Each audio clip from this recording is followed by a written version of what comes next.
Day 322, 22 for 22. Good morning. I hope this finds you well. Please stay in your fight and don't quit.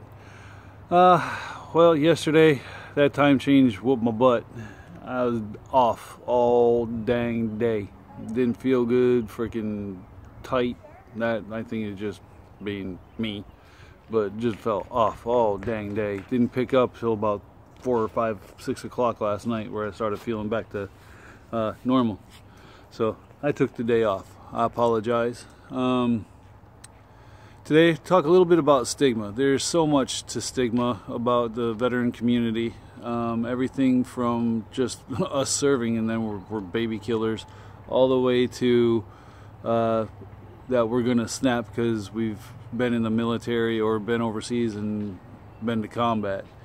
And the thing is, the stigma is on both sides of the house. It's in the civilian community looking in at us, and then it's potentially our leadership and other soldiers around us looking back at whoever's damaged as damaged goods, and that there's a problem with it.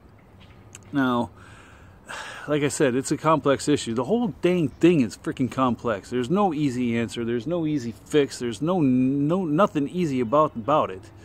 But to me, there's no shame in going to get help. I think, your leadership and other personnel might be like, that's you're weak by going to get help. No, that shows you're freaking strong enough to deal with what you got going on instead of hopping inside of a damn bottle of pills or a bottle of alcohol. You want to do something to better yourself, to make yourself whole again. So kudos to you if you have the balls or the the other set to go get help when you need it. The stigma's got to go away, because otherwise this problem will never go away. And that's the God's honest truth. If people if people will always stigmatize somebody trying to get help and because of what they've had to do and what they've seen, the problem's never going to get rectified. And we've got to fix that. We've got to be, as Army leadership, and I am no longer Army leadership in whatsoever shape or form. Not team leader, not squad leader, definitely wasn't platoon sergeant, nothing like that. Didn't rank that high. But our senior leadership has to look at our soldiers as a commodity, not a number, and allow them to get the help they need without stigmatizing them and ruining a career. There's no reason that should happen. On the civilian side of the house, people got to quit looking at us like we're a three-headed monster because we went to war or we served our country. We did something that most people choose not to do because either one, it's not in their plans, two, they weren't qualified to do it, or three, they don't have the balls to go do it. Get out of the road!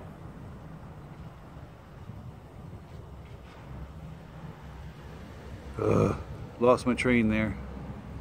Somebody stopped driving by. One of my kids is out in the middle of the damn road. Hey! Are you playing Frogger? Stay out of the dang road. Stay out of the road. Frogger. You're too young for that. Traffic? Yeah. Same thing. So quit doing that. But anyway, that's got to change too. We made a choice to serve, yes. And it's a noble choice in 99.9% of the time. And what we were made to do, largely, a lot of you, changes you, but it does not make you a hair trigger most of the time. I'm sure there's a few that are. The Washington Navy Yard dude, I don't know if he had any combat tours, kind of comes to mind. And that Wong or Wang guy out in California in Yountville, whatever it is, shooting 3 therapists. There's gonna be, we are a cross section of America, so there's gonna be issues across the board. But it's not just because they served. Man, my daughter got me off track. Damn it! I didn't have anything rehearsed, but I had it planned. We gotta. the stigma's got to go away that we are damaged goods automatically because we served in the military, and that doesn't always happen across the board, but it's there. That stigma is there, and that stigma's got to go. All stigma's got to go on that, on as far as the military people go. I mean, is there stereotypes that are accurate? Yeah, but as a general rule, most people are not too far damaged that they can't be trusted. They can't do a job. They can't do this. They can't do that. They can do it. So I mean, and I'm losing ground here. I apologize.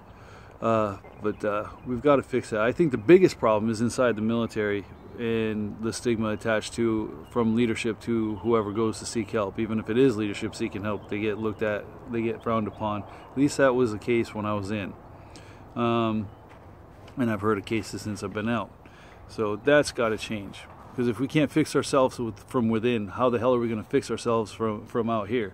Because we don't have, because the people that we're trusting while we're in don't have your back on that.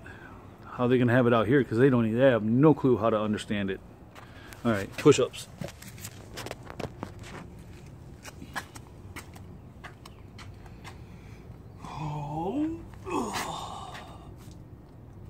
One, 2, 3, 4, 5, 6, 7, 8, 9, 10, 11, 12, 13, 14, 15, 16, 17, 18, 19, 20, 21, 22, 1 for the airborne ranger in the sky, 1 for the infantry, 1 for the fallen. Ugh. Yikes. Alright, so stay in your fight. Don't quit. You got this. You matter. And you should be here. We'll see you tomorrow. Excuse me. Please do not seek a permanent solution to a temporary problem. You got this. Tough out.